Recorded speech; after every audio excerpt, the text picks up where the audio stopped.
4, versets 1 à 21.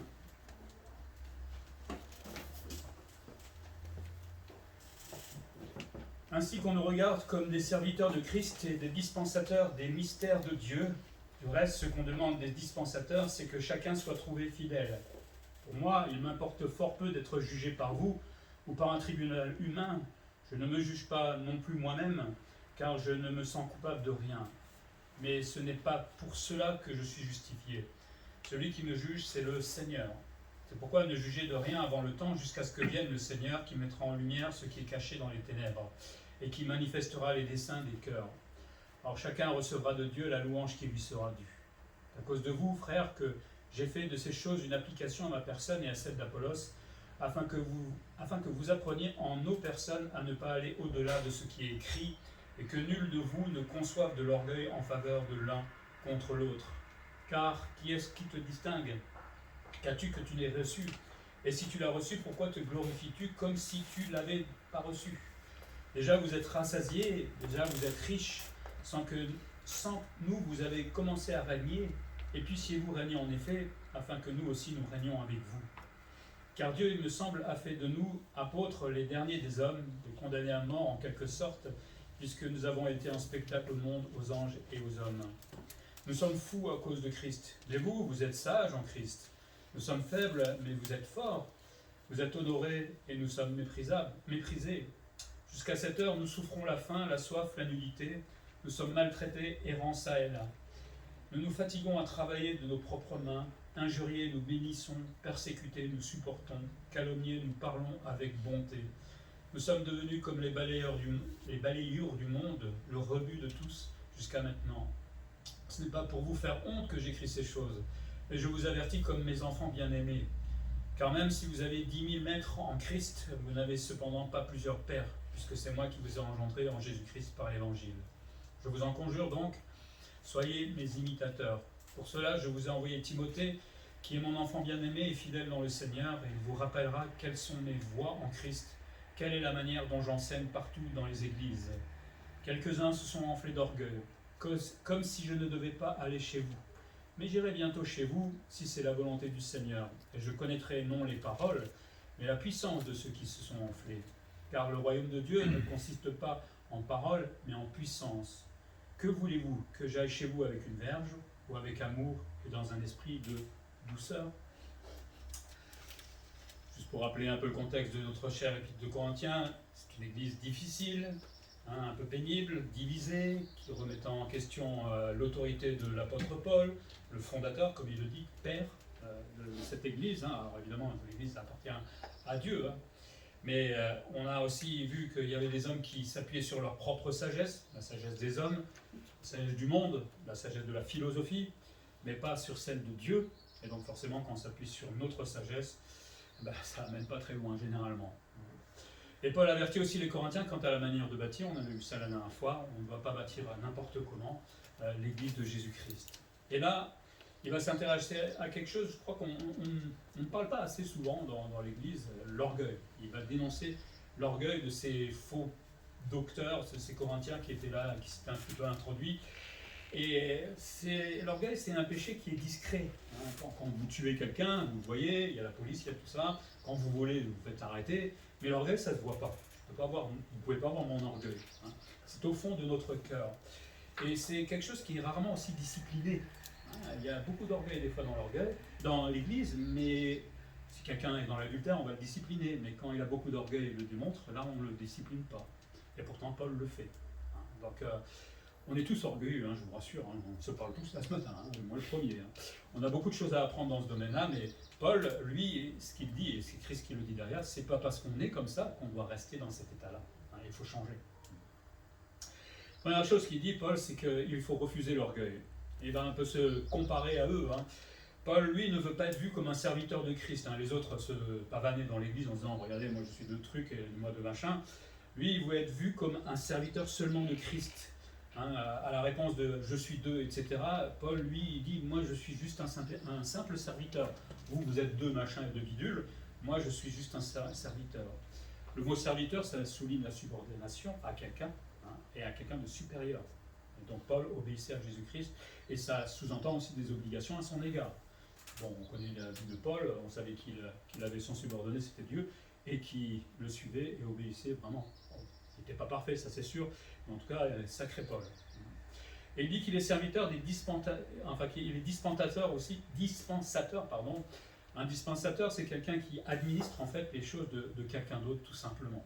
Et donc, Paul se présente là comme celui qui gère, entre guillemets, les affaires de Dieu sur la terre, en annonçant l'évangile, là où Dieu l'amène. Mais il dit qu'il est dispensateur des mystères de Dieu. Alors, les mystères de Dieu, c'est des choses qui ont été cachées jusqu'à présent. Hein, vous savez, dans la parole de Dieu, c'est progressif, la révélation. Il n'y a pas eu tout d'un seul coup, depuis l'Ancien jusqu'au Nouveau Testament. Si on n'avait pas le Nouveau Testament, je ne sais pas où on serait aujourd'hui. On serait sous la loi encore, je ne sais pas qu'est-ce qu'on ferait. Et là, à l'époque de Paul, avec d'autres encore, Dieu révélait de nouvelles choses. Et donc, Paul était ce gestionnaire, on va dire, de ces révélations qu'il recevait de Dieu et qu'il devait tout simplement transmettre aux églises qu'il croisait et aux chrétiens qu'il allait faire aussi au travers de son ministère. Donc, en tant que, déjà, je dis, il se présente en un simple serviteur, dispensateur des affaires de Dieu. Il pourrait s'enorgueillir, il pourrait dire, écoutez, vous les gars, vous êtes de tels, mais vous n'avez rien. Dieu ne vous révèle rien. Moi, je pourrais me dire, je suis plein d'orgueil, mais il ne le fait pas. Il veut rester un simple homme. Et son souci à lui, surtout, c'est d'être trouvé fidèle. Parce que ce qu'on attend d'un administrateur, généralement, c'est qu'il gère bien les choses qu'on lui confie. Et donc, lui, il veut être fidèle dans l'annonce de l'évangile, et cela dans l'intérêt, évidemment, de son maître. Il ne veut pas faire n'importe quoi, et dans d'autres épîtres, il dit qu'il fait très attention à lui-même pour ne pas devenir la risée de ceux à qui il a témoigné. Donc, il se discipline énormément pour pouvoir dispenser les choses de Dieu, de son maître. C'est en contraste par rapport à ces gens qui se la pétaient dans l'église de Corinthe, mais qui faisaient ce qu'ils avaient envie. Il ne se laisse pas détourner de son ministère, même si les sages du monde le rejettent. Vous savez, des fois, quand on annonce la vérité ou la bonne nouvelle, quand on dit les choses qui sont vraies, souvent on vous déteste, on vous rejette. Et ce n'est pas que dans le monde, ça marche aussi dans l'église. Parce que des fois, on n'aime pas entendre certaines choses, mais il faut les dire des fois. Et il ne faut pas les rejeter, mais plutôt réfléchir. Mais Paul, lui, il s'en fiche. Vous ne m'aimez pas, c'est votre problème. Moi, j'essaie de rester fidèle à Dieu, parce qu'au bout, des fois on craque, mais au bout, c'est quand même Dieu qui va nous juger. Donc, il vaut mieux rester fidèle à Dieu plutôt qu'être influencé par les autres. Si les hommes tiennent en haute estime, à ce moment-là, l'érudition, puisqu'il y avait des philosophes et tout ça, s'ils aimaient la sagesse, la richesse, il y a une chose qu'ils avaient oubliée, c'est d'être fidèles à Dieu. Il y a de grands orateurs, aujourd'hui, même dans le milieu évangélique, qui parlent très bien, qui font des foules, des centaines, je ne sais pas quoi, mais est-ce qu'ils sont fidèles à Dieu? Le plus important, c'est pas avoir des milliers de personnes devant soi, d'être une star, si on n'est pas fidèle à Dieu. Si on est simplement fidèle à Dieu, c'est ce que Dieu veut, et c'est ce que voulait Paul pour lui-même. Lui, il n'est pas affecté si le monde le juge. J'aime bien Paul, on est copains. Son fils le disent les autres. Nous, on essaie de voir par rapport à Dieu.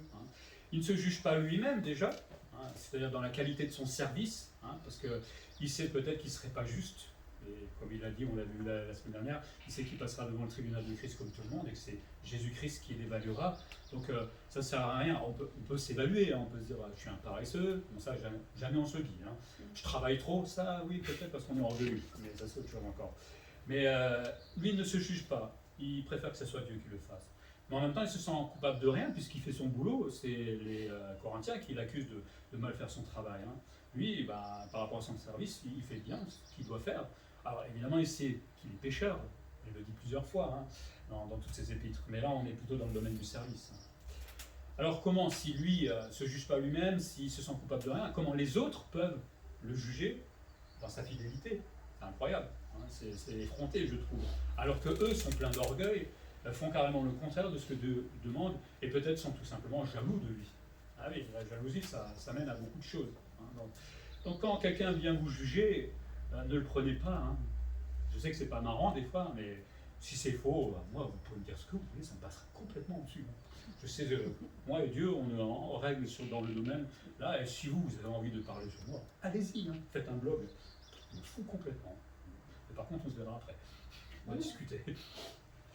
Mais c'est ce que dit Paul. Et oui, mais parce que des fois, on est tellement influencé, on est attristé parce que les autres pensent de toi. C'est vrai, on est humain, je le comprends. Mais lui, Paul, s'il devait vivre comme cela, mais il se suiciderait. avec toutes les églises qui avaient des problèmes, etc., et s'il se laissait chaque fois juger par les autres et remettre en question dans son ministère, mais il arrête, il va au chômage, tout simplement. Et lui, il ne se juge pas. Et c'est qui le juge, c'est Jésus-Christ qui mettra, comme il dit, en lumière ce qui est caché dans les ténèbres. Ah, quand on va être devant le Seigneur, ça va être terrible. Parce que nous, on a des apparences, mais le Seigneur, on nous connaît tous dans notre intimité. Et il manifestera les desseins des cœurs. Pour ces Corinthiens-là qui étaient là et qui voulaient simplement se pavaner et être admirés de tout le monde, un jour, le Seigneur, s'il ne change pas, évidemment, il montrera ce qu'il y avait vraiment dans le cœur de ces gens-là, et aussi dans le cœur de Paul. Paul n'est pas parfait non plus, on est bien d'accord, mais je ne pense pas qu'il était orgueilleux, sinon il n'aurait pas pu supporter tout ce qu'il a vécu là. Et chacun recevra, ou non, la louange qui lui sera due. Je pense que là, on parle du tribunal de Christ, et cette récompense, c'est quand même mieux quand Jésus va vous dire bon et fidèle serviteur que écoute Emmanuel, qu'est-ce que je peux dire de toi? C'est pas terrible.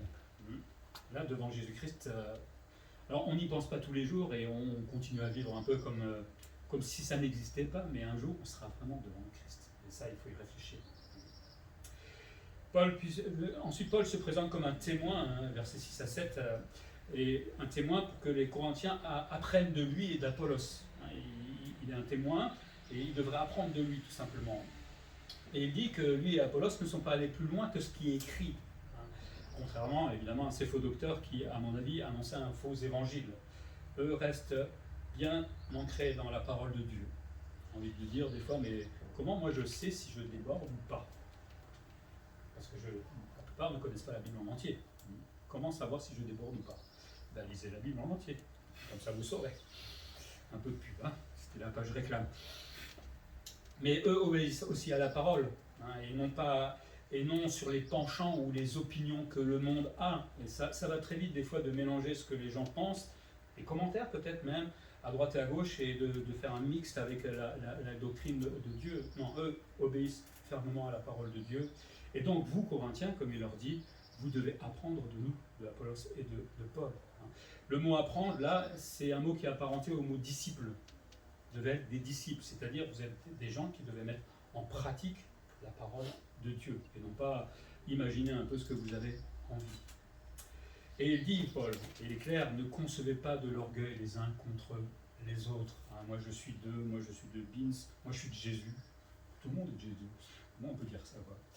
Et puis, en fait, ce qu'il faut savoir dans le contexte, c'est que pour les Grecs, l'humilité, c'était la honte, en fait. C'était nul. C'était pas approuvé, c'était méprisable d'être humble, en fait. Il fallait être plein d'orgueil. Pour eux, c'était un signe de faiblesse, parce que ça ne définit pas un grand homme. Les grands hommes sont généralement pleins d'orgueil, on connaît l'histoire. Mais donc on comprend un peu mieux pourquoi les Corinthiens agissaient de la même manière. Ils voulaient être pleins d'orgueil, parce qu'ils voulaient être admirés et être ces grands hommes dans l'Église. Ça, c'est pas comme ça avec le Seigneur, c'est pas du tout la même chose. L'orgueil des Corinthiens, c'est de dire que leur don leur vient d'eux-mêmes. Ils sont fous, ces Corinthiens, j'ai envie de dire. Comment on peut dire que ce que le Seigneur m'a donné vient de moi? C'est grâce à moi que je développe mon don. Et on verra tous les dons spirituels qu'il y a. Un peu comme s'ils ne l'avaient pas reçu et qu'ils avaient réussi par eux-mêmes et leur force à avoir ce don-là.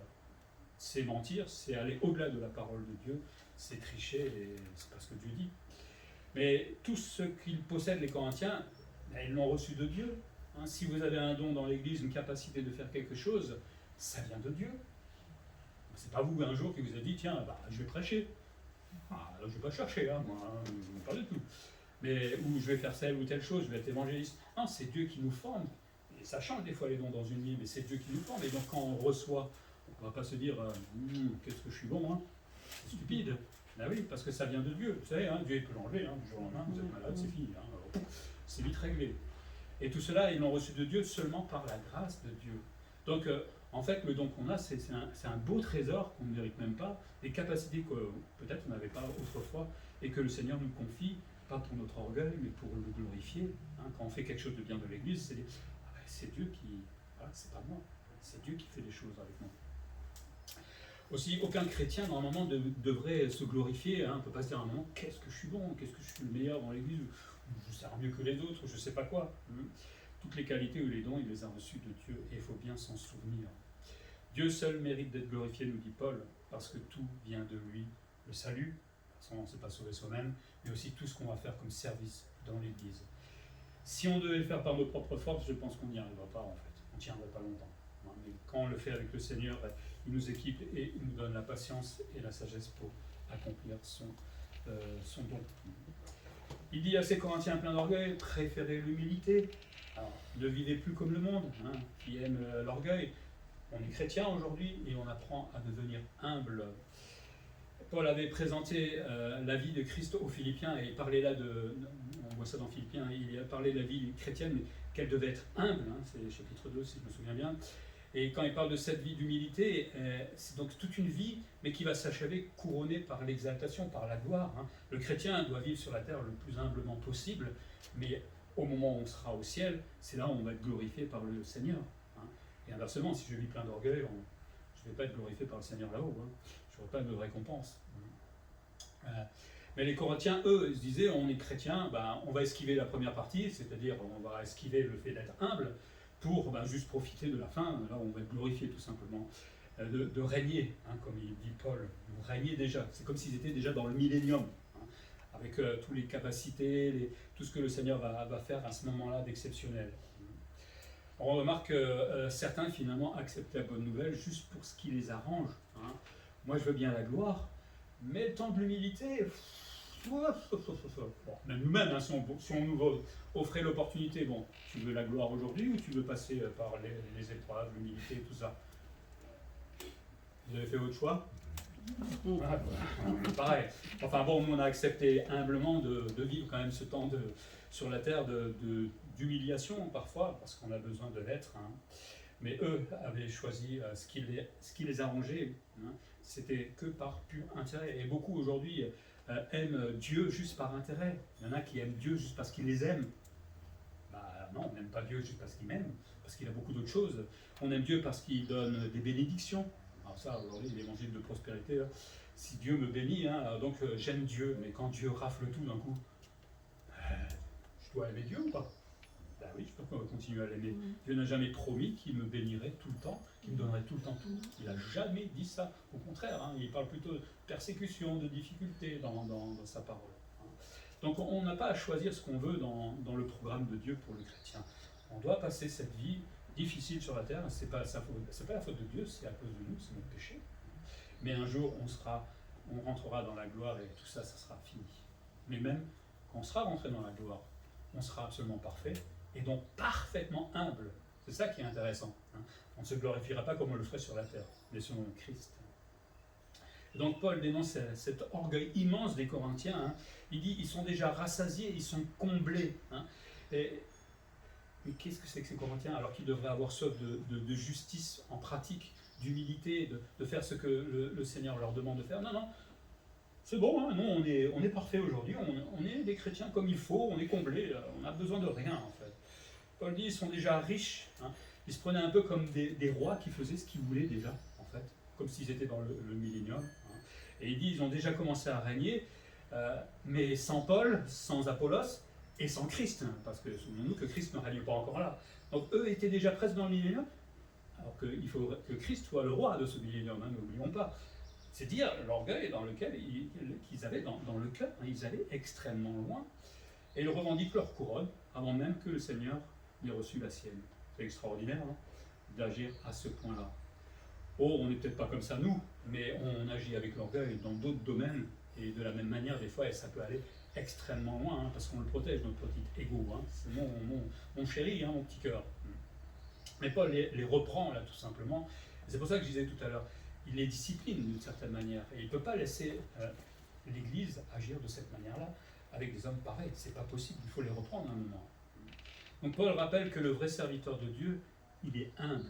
Il est humble et il cherche à honorer son maître par sa fidélité.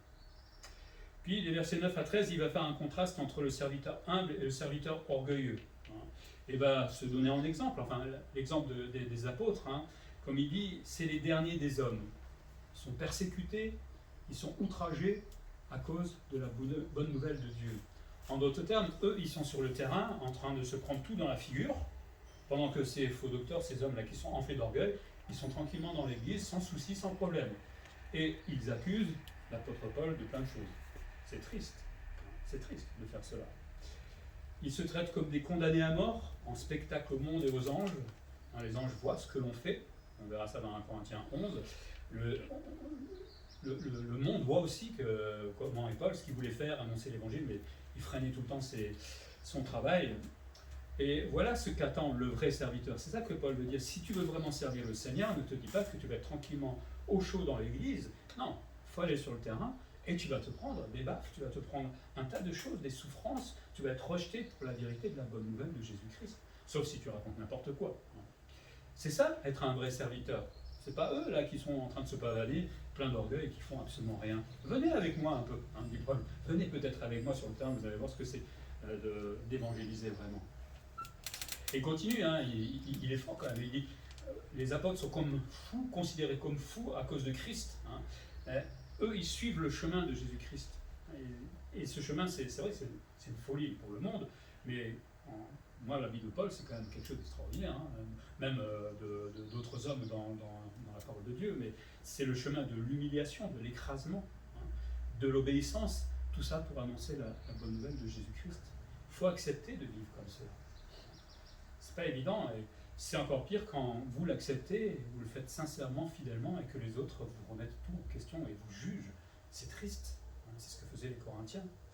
Ils démontrent qu'ils sont fous par leur vie de souffrance, mais ils illustrent la véritable prédication de la croix. Quand Christ est venu, il a annoncé l'évangile, et bien qu'est-ce que ça lui a coûté? La croix, souffrance, même pendant le ministère. Pareil pour les apôtres, ils ont voulu annoncer la vérité, et forcément le monde n'aime pas la vérité, et ils souffriront forcément. Venez, vous les orgueilleux, venez devenir un vrai serviteur. Contrairement aux Corinthiens, et là en fait Paul ironise quand il dit ça, quand il fait les contrastes. Eux, ils sont contents d'eux-mêmes, mais vous, les Corinthiens, vous croyez sages devant Dieu. Nous, on souffre, mais vous êtes sages devant Dieu. C'est l'ironie, évidemment. Ils se croient forts. Venez un petit peu avec nous, comme on l'a dit sur le terrain. On va voir si vous êtes vraiment forts à ce point-là. Alors que les apôtres, eux, se reconnaissent comme faibles, sans force, infirmes. Eux, ils pensent être tout puissants dans l'Église. Mais forcément, quand vous n'avez pas d'ennemis en face, quand il n'y a rien en face, c'est facile de juger, etc. Ils veulent être honorés, glorifiés par les hommes, alors que les apôtres, c'est pas ça qu'ils cherchent. Ils cherchent à honorer Dieu. Mais comme ils cherchent à honorer Dieu, ils sont en train de plaindre sur la figure. Alors que, évidemment, quand on veut être honoré par les hommes et qu'on n'a pas de soucis, c'est facile, tout simplement. Comme disait quelqu'un, ils sont à l'abri dans leur théologie de palais. Ils sont construits leur petite théologie comme un palais où ils sont bien protégés, ils font ce qu'ils ont envie, comme des rois, tout simplement. En contraste avec Paul qui est vraiment fidèle à Dieu, Apollos et d'autres, et qui en prennent plein la figure, qui souffre à cause de l'évangile. Vous savez, il y a ceux qui parlent dans l'Église et il y a ceux qui agissent. Curieusement, c'est toujours ceux qui parlent qui jugent ceux qui agissent. Hélas. Parce que c'est tellement simple de regarder qu'est-ce qui fait mal son ministère, mais au moins il le fait. Au moins il le fait. Toi, tu es assis, tu fais rien. Et c'est ce que faisaient les Corinthiens. Ils regardaient simplement ceux qui agissaient. C'est bien triste. Pendant que les Corinthiens cherchent la gloire, les apôtres, Paul va énumérer les souffrances du vrai serviteur, la faim, la soif, la nudité. Voilà ce qui vous attend si vous voulez vraiment servir le Seigneur. Eux n'avaient pas le sentiment non plus que la gloire était arrivée, parce que quand on voit tout ce qu'ils subissent, c'est pas très glorieux, on va dire, quelque part. Il dit aussi qu'ils sont maltraités, alors que les Corinthiens sont tranquillement protégés et critiquent ceux qui œuvrent. Ils sont fatigués, les apôtres, de travailler de leurs propres mains, alors que certainement les faux docteurs à l'époque demandaient de l'argent ou de la nourriture pour subvenir à leurs besoins. Encore un grand contraste entre le vrai et le faux serviteur, entre le serviteur humble et le serviteur plein d'orgueil. Et comment réagissaient les apôtres dans l'adversité? Aux injures, ils bénissent. Quand vous avez insulté un jour, que vous avez dit « je te bénis », pas juste pour le dire, avec la pensée dans le cœur, et c'est pas évident de le faire. Bon, c'est ce que le Seigneur nous demande de faire normalement, tendre la joue. À la persécution, eux, ils la supportent par amour pour Jésus-Christ, parce qu'ils en ont vécu beaucoup. À la calomnie, ils répondent avec bonté d'accepter Jésus-Christ comme sauveur. Ils ne montent pas comme on se connaît, quand on se fait calomnier, qu'est-ce qu'on fait? On va taper tout de suite dessus. Non, eux, ils annoncent la bonté de Christ et de changer. Ils sont comme les balayures du monde, le rebut de tout. Paul sait qu'il est rejeté par tout le monde, il le sait, il n'y a pas que lui, hein, il y avait aussi Pierre, il y a les autres, hein, tous ceux qui m'ont annoncé la bonne nouvelle, mais le monde n'en veut pas, donc forcément, comme ils ont rejeté Christ, ils vont rejeter tous ceux qui annoncent la parole de Dieu. Donc ces Corinthiens, comme dit Paul, vous êtes à l'abri, tandis que moi je suis au front. Hein. C'est si simple de critiquer de loin. Hein. C'est comme si on était à la Deuxième Guerre mondiale, les soldats, on les critique, ah mais il n'a pas bien tiré, il ne s'est pas bien positionné, alors que moi je suis tranquillement à la maison en train de regarder la télé. Hein. C'est facile, viens, fais comme moi, hein. Subis les pressions que je subis les combats que je subis, et après tu viendras parler de critiques, etc. Parce que quand on ne fait pas les choses, on ne peut pas comprendre la pression spirituelle déjà qu'ils avaient à ce moment-là, hein. Tous ceux qui œuvrent pour le Seigneur, il y a une pression spirituelle qu'on ne peut pas comprendre si on ne le vit pas. Parce que le diable, il n'embête pas les gens qui font rien. Au contraire, il les laisse tranquilles, continuer comme ça. Mais quand on commence à annoncer l'évangile, alors le diable va faire beaucoup de choses, énormément, et on s'en rend compte. Et ceux qui ne vivent rien critiquent ceux qui ont toutes ces pressions. Il faudrait plutôt se dire des fois qu'avant de vouloir critiquer ces gens-là qui subissent ces pressions-là, essayons de les comprendre d'abord, de voir les combats qu'ils ont. Comme Paul, comme il le dit, il avait plein de combats, plein de difficultés. On peut peut-être leur dire, bon, on va mettre de l'eau dans notre vin, hein, comme on dit, plutôt que de les critiquer de loin. C'est si facile. Vivez la même chose, après on en reparlera.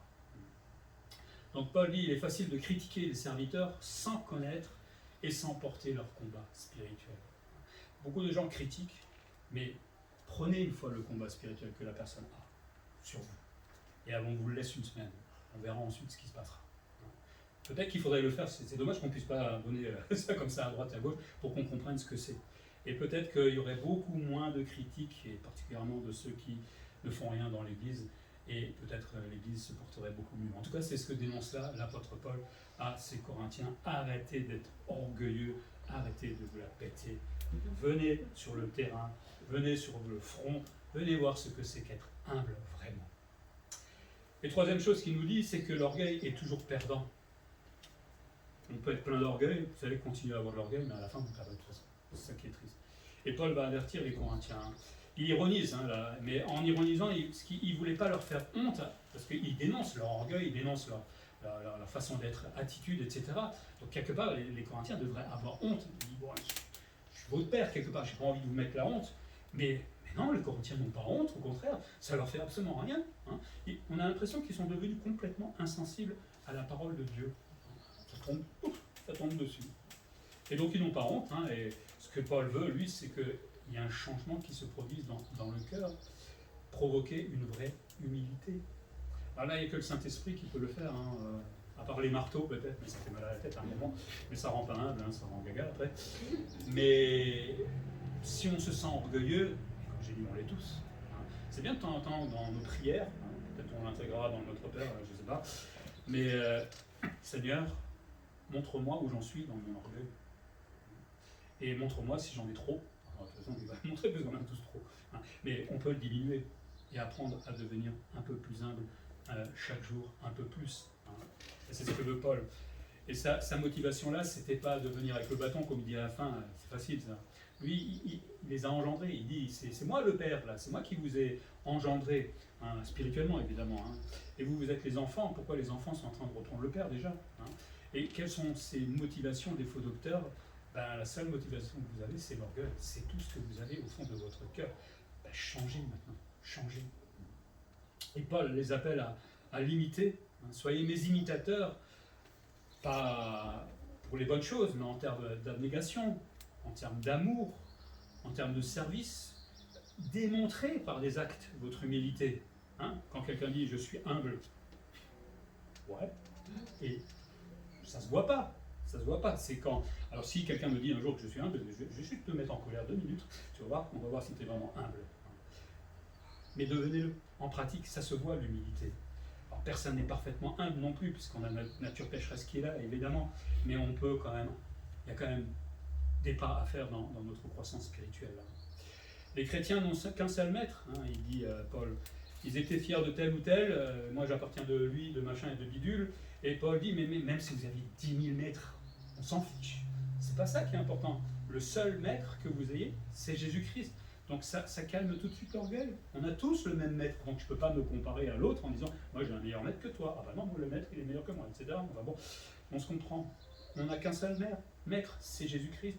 Et vous n'avez qu'un seul Père, comme je l'ai dit tout à l'heure, c'est lui qui les a engendrés, c'est lui qui a annoncé l'évangile dans la ville de Corinthe, et il l'avait fait avec beaucoup d'amour, pas avec l'orgueil et l'arrogance que ces faux docteurs à ce moment-là, pour annoncer la bonne nouvelle. Enfin, la bonne nouvelle, c'est pas qu'est-ce qu'ils annonçaient vraiment, mais bon. Donc, Christ, c'est votre maître, et moi, je suis votre Père. Pourquoi vous vous disputez? Il n'y a pas sujet de se disputer, il n'y a pas sujet de dire je suis de truc ou de Dieu.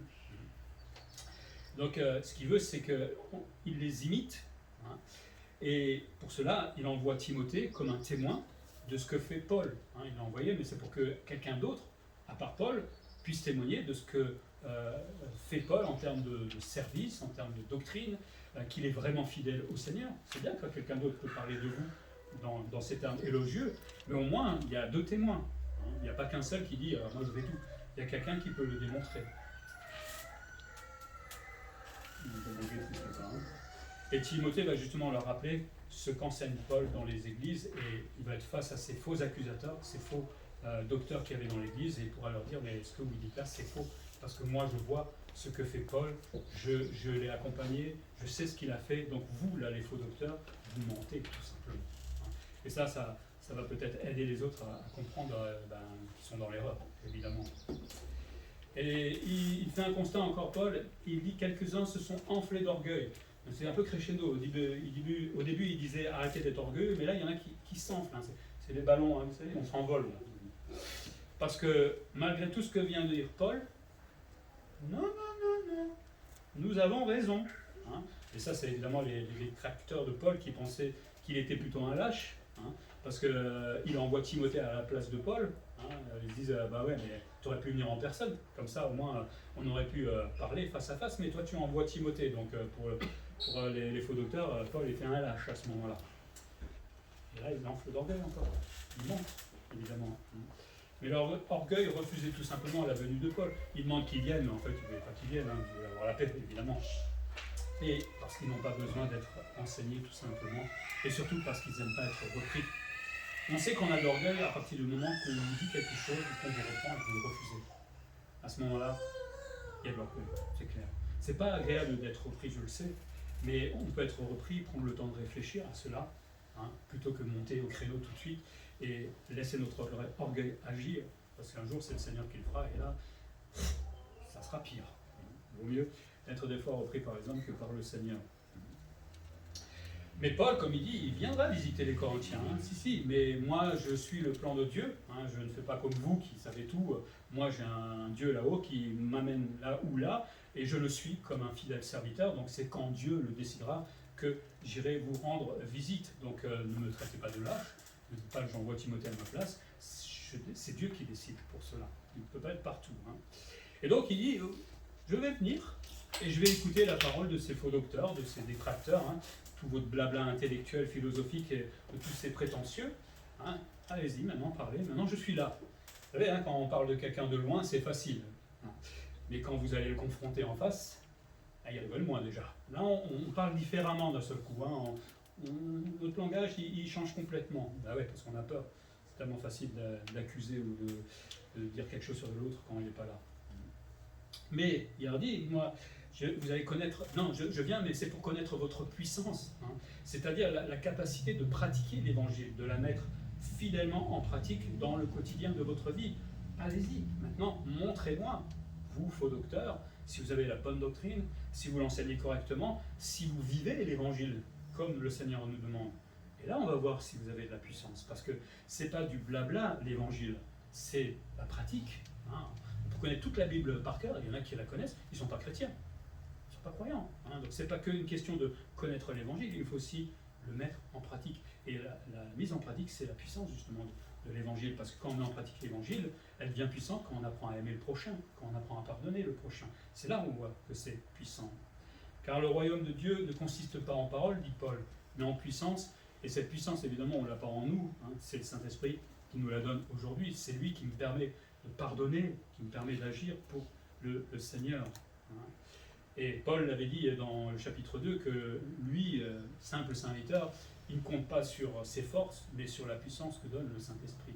Donc, venez, on va en parler, on va comparer, hein, ce que vous faites, et puis on verra bien que ces faux docteurs ne font pas ce que Dieu demande. Ils agissent par leur propre force et pour leur propre gloire, tout simplement. C'est pourquoi Paul dit, il va falloir que je vienne pour les discipliner. Et c'est là ce que je disais en introduction, c'est que souvent l'orgueil, on ne le discipline pas dans l'Église. Paul discipline l'orgueil. Alors, on s'entend bien, là ils sont dans une situation, ils sont graves quand même. On a tous de l'orgueil, on ne peut pas toujours discipliner ça, mais on essaie de se discipliner soi-même déjà, ou peut-être qu'on peut parler l'un l'autre, mais là c'est grave, ça sera au point qu'il faut les virer de l'Église, et c'est ça que je parle comme discipline. Mais Paul les aime, ces Corinthiens. Il a tout fait pour qu'ils deviennent chrétiens, mais c'est pas parce qu'on aime quelqu'un qu'on ne doit pas le discipliner. Un papa qui aime, ou une maman qui aime son enfant, il ne va pas dire fais ce que tu as envie toute la journée. Il l'aime, il corrige. C'est pareil, Paul aimait ses Corinthiens. Il sait que s'il laisse encore ces faux docteurs agir dans l'Église, ça va être le gros bazar. Ça va être des disputes, et comme il y en avait déjà, ça va éclater, ça sera fini. Donc à un moment, il faut venir avec la discipline. L'amour doit aussi discipliner les rebelles. Alors il prend une image au point de venir avec une verge. Il faut comprendre que pour lui ça voulait dire quelque chose, parce que dans un point de vue grec-romain, la verge c'était le symbole de la discipline exercée par quelqu'un qui avait une posture d'autorité sur l'autre.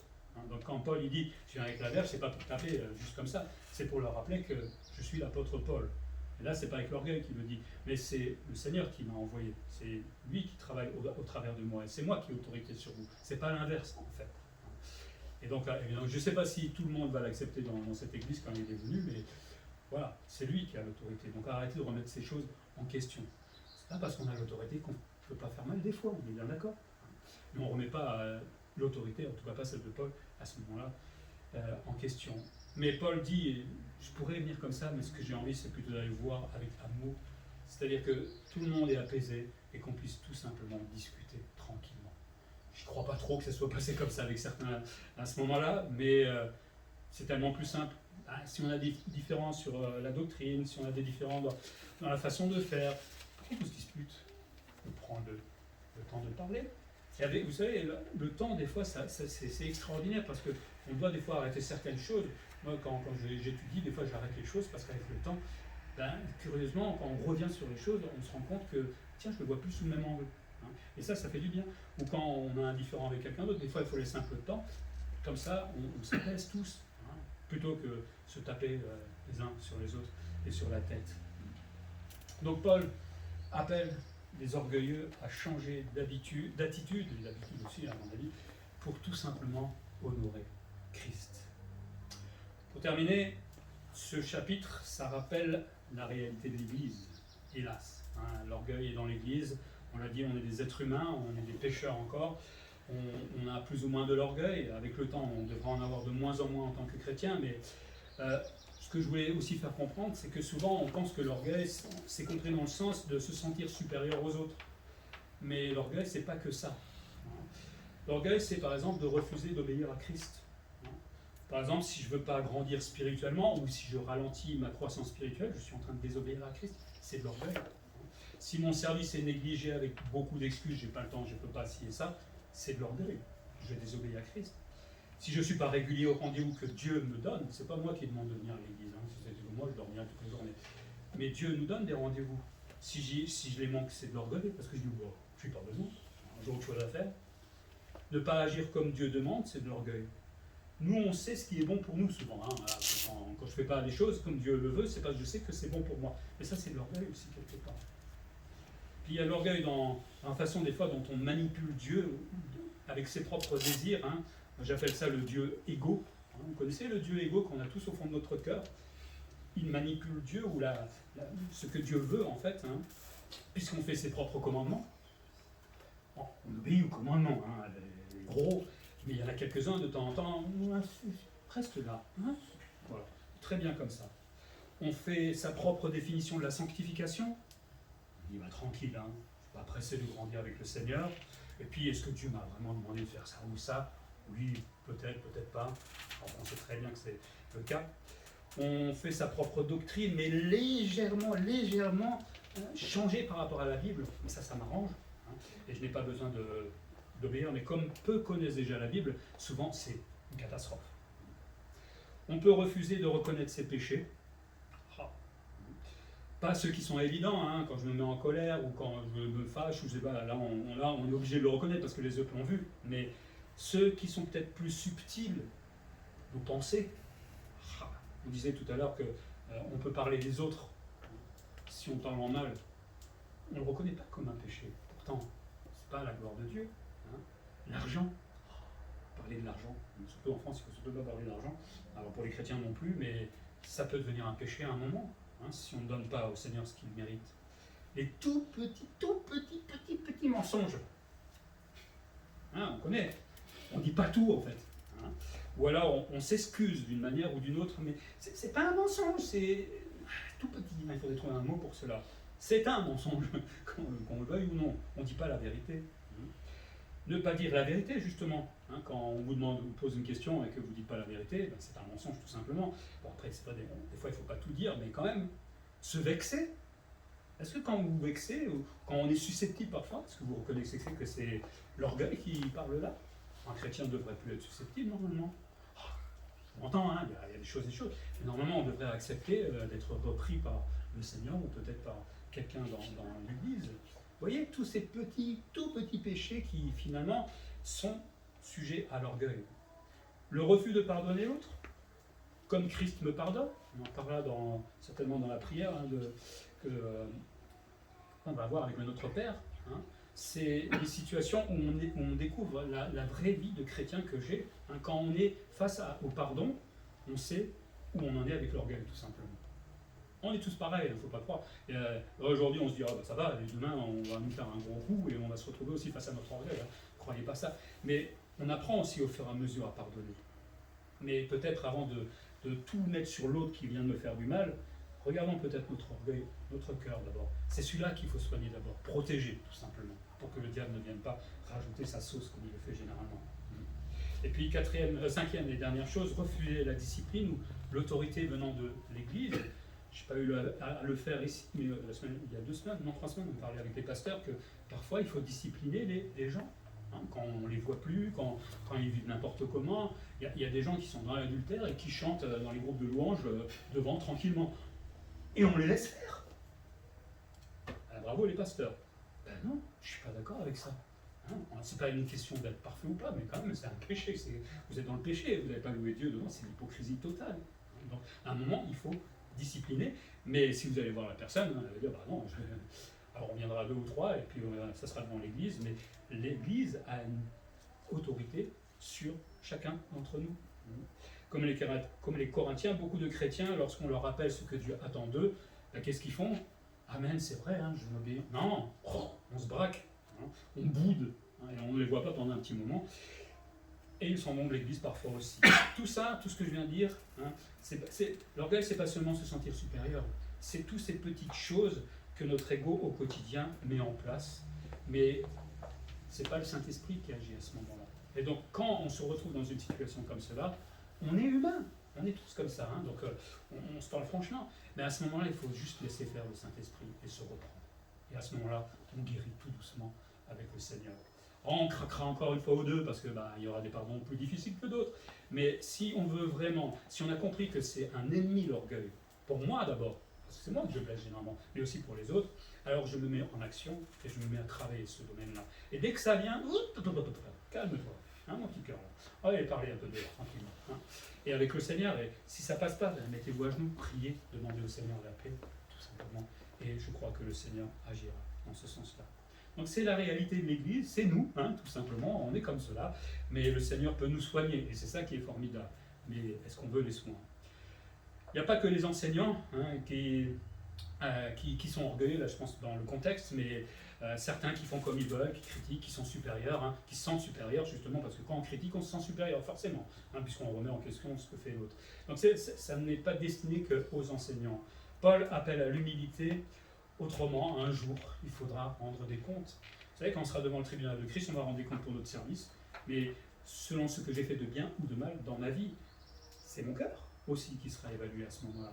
Et si je suis plein d'orgueil, le Seigneur, qu'est-ce que vous voulez qu'il vous dise? C'est pas ce que j'avais demandé. Apprenons à vivre humblement pour Christ, comme disait Paul, à apprendre à souffrir, parce que si on veut se débarrasser de l'orgueil, ça fait très mal. parce qu'il faut apprendre à devenir humble, mais l'humilité, c'est de la souffrance bien souvent face à des injustices, face à des choses difficiles, mais on ne pourra pas changer autrement, hein, on ne pourra pas être humble autrement. Mais peut-être disons-nous une chose, c'est que les humbles, à la fin, c'est eux qui gagnent. Toujours, toujours. La preuve, Jésus-Christ. Il est venu humblement, il a tout accepté sur la terre, c'est lui qui est ressuscité, c'est lui qui est à la droite du Père. Il a gagné. Et pendant tout son ministère terrestre, tout le monde le moquait, disait c'est n'importe quoi, ils l'ont collé sur une croix comme si c'était rien, mais il a gagné. Donc des fois on voit peut-être des gens qui sont dans cette humilité de souffrance, etc. Il ne s'agit pas de les critiquer, de les moquer, attention, parce qu'à la fin c'est eux les victorieux, c'est pas nous qui critiquons. Que le Seigneur nous aide à méditer là-dessus. On va prier. Seigneur, merci pour ta parole qui laisse l'exemple de cette église de Corinthe. Si ça avait été moi qui aurais dû écrire la Bible, je n'aurais pas mis ça du tout, mais tu nous montres la réalité de ce que c'est qu'une église, de ce que sont des chrétiens. Tu ne mens pas, Seigneur, et merci de le faire. Et tu parles là de l'orgueil, nous savons tous que nous avons de l'orgueil dans notre cœur, plus ou moins, évidemment, et nous voyons combien tu n'aimes pas cela, au travers de Paul, combien tu veux changer les cœurs aussi, pour nous rappeler que tout vient de toi, Seigneur, les dons, le salut, la grâce, tout est à toi. Et tout ce que nous avons, c'est grâce à toi aujourd'hui. Et il n'y a pas une minute dans notre vie où nous pouvons nous glorifier de ce que nous possédons, que ce soit voiture, maison, argent, travail, service dans l'église, dons. Tout vient de toi, parce que tu peux nous l'enlever si tu le veux, Seigneur. Tu vois nos cœurs, Seigneur, et le besoin de guérir de cet orgueil. Tout cela, évidemment, c'est lié au péché. Nous sommes encore pécheurs et on ne sera jamais parfait. Mais je pense qu'avec l'aide du Saint-Esprit et ton aide, Seigneur, tu nous apprendras à diminuer, à ne plus être susceptible, à ne plus nous braquer immédiatement, mais plutôt à être en paix dans notre cœur, à pardonner, avec toute ton aide, Seigneur, mais à faire tout simplement ce que toi tu nous demandes. Aide-nous, Seigneur, parce qu'il y a vraiment beaucoup de travail dans la vie de chacun d'entre nous. Mais nous voulons faire tout cela pour être des serviteurs humbles et pour que toute la gloire te revienne, Seigneur. En Jésus-Christ. Amen.